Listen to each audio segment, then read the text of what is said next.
बहुत समय पहले की बात है। गंगापुर नाम के एक गांव में गोपाल नाम का एक जाट रहता था। वह अपने पुरखों की जमीन पर काम करके गुजारा करता था। गांव के लोग उसे बहुत अमीर मानते थे, पर असल हालत तो केवल वह और उसकी पत्नी ही जानते थे। पैसों की कमी उनके घर में हमेशा बनी रहती थी, पर वह बाहर के लोगों को यही दिखाते थे कि उनके घर में कोई कमी नहीं है। गोपाल वैसे तो बहुत सीधा साधा था, पर उसकी बुद्धि बहुत तेज थी। गांव में अगर कोई छोटा मोटा झगड़ा हो जाता तो पंचायत बुलाई जाती थी। पंचायत में गोपाल ऐसे तर्क देता कि सामने वाला चुप हो जाता। उसकी बुद्धि की चर्चा आसपास के गांव में भी होने लगी। यह बात चलते चलते महाराज शक्ति सिंह के कानों तक भी पहुंच गई कि गोपाल अपने गांव के कोई भी फैसला राज दरबार तक नहीं आने देता है, वहीं निपटा देता है। महाराज शक्ति सिंह ने जब यह सुना तो उन्होंने सोचा, क्यों न गोपाल नाम के किसान की परीक्षा ली जाए, हम भी तो देखें कि वह कितना चतुर और बुद्धिमान है। यही सोचकर महाराज ने अपने सैनिकों को गोपाल को बुलाने के लिए भेजा। सैनिक जब गोपाल को बुलाने के लिए गए तो गोपाल बड़ी उलझन में पड़ गया। ना जाने मुझसे क्या गलती हो गई कि महाराज ने मुझे राज दरबार में बुलाया है। पूरे रास्ते गोपाल यही सोचता चला जा रहा था। राज दरबार में पहुंचकर उसने महाराज शक्ति सिंह से पूछा, महाराज, इस गरीब से कोई गलती हुई है क्या, या कोई गुस्ताखी हो गई? तो महाराज ने कहा, नहीं गोपाल, तुमसे कोई गलती नहीं हुई है। असल बात यह है कि हमने तुम्हारी चतुराई के बड़े किस्से सुने हैं कि तुम अपनी बुद्धिमानी से लोगों के झगड़ा सुलझा देते हो। ऐसे ऐसे तर्क करते हो कि उनका कोई तोड़ नहीं कर सकता। हम ये चाहते हैं कि तुम हमारे लिए कोई ऐसा काम करो जो आज तक किसी ने न किया हो। गोपाल उलझन में फंसा, बोला, महाराज, ऐसे काम अचानक हो जाते हैं, पर एक दिन में नहीं होते। महाराज समझे नहीं कि गोपाल क्या कहना चाहता है, तो गोपाल महाराज को समझाते हुए बोला कि महाराज, आप इस विषय में ज्यादा मत सोचो। आपने कह दिया कि मैं आपके लिए कोई ऐसा काम करूं जो आज तक किसी ने न किया हो, तो एक दिन में आपके लिए ऐसा काम जरूर करूंगा। अभी मुझे इजाजत दो। इजाजत लेकर गोपाल अपने घर वापस आ गया। एक हफ्ते तक गोपाल अपने घर में बैठा रहा, सोचता रहा कि उसे क्या करना चाहिए। एक दिन गोपाल ने अचानक अपनी पत्नी से कहा, अरे राधा, सुनती हो?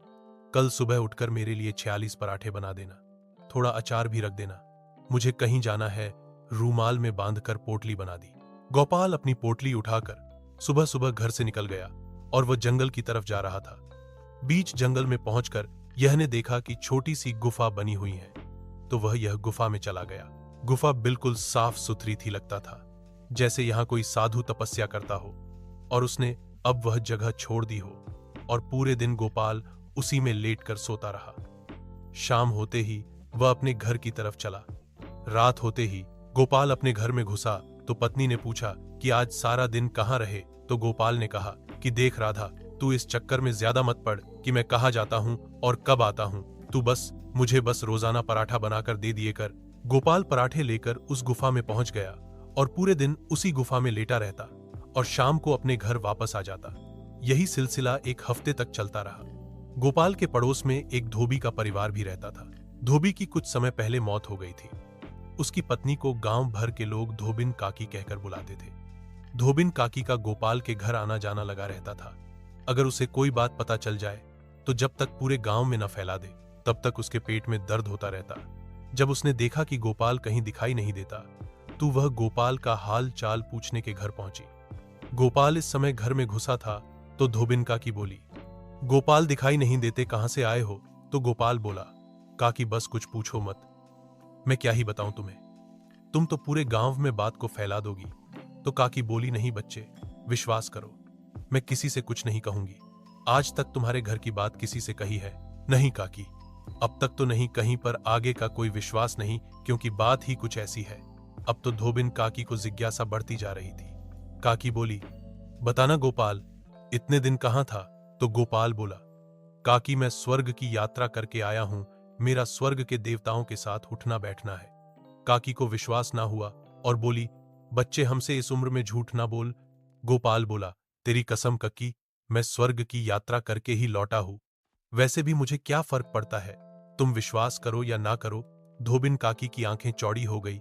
कई बोली, गोपाल, मुझे भी स्वर्ग की यात्रा करवा दो ना, तुम स्वर्ग गए थे तो तुम्हें वहां धोबी काका जरूर मिले होंगे, मेरे बारे में पूछ नहीं रहे थे क्या? अब गोपाल हंसते हुए बोला, काकी काका तो वहां बहुत मजे में है, और पूछ रहे थे कि तुम्हारी काकी अभी भी चुगलियां करती हैं।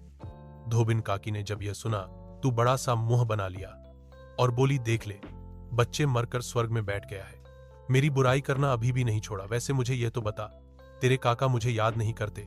गोपाल बोल, अगली बार स्वर्ग आओ तो किसी को साथ लेकर आना। मैंने मना कर दिया। काकी बोली, अरे बच्चे, क्यों मना कर दिया? गोपाल बोला, काकी तुम्हें नहीं पता, स्वर्ग जाने में बड़ा पैसा लगता है।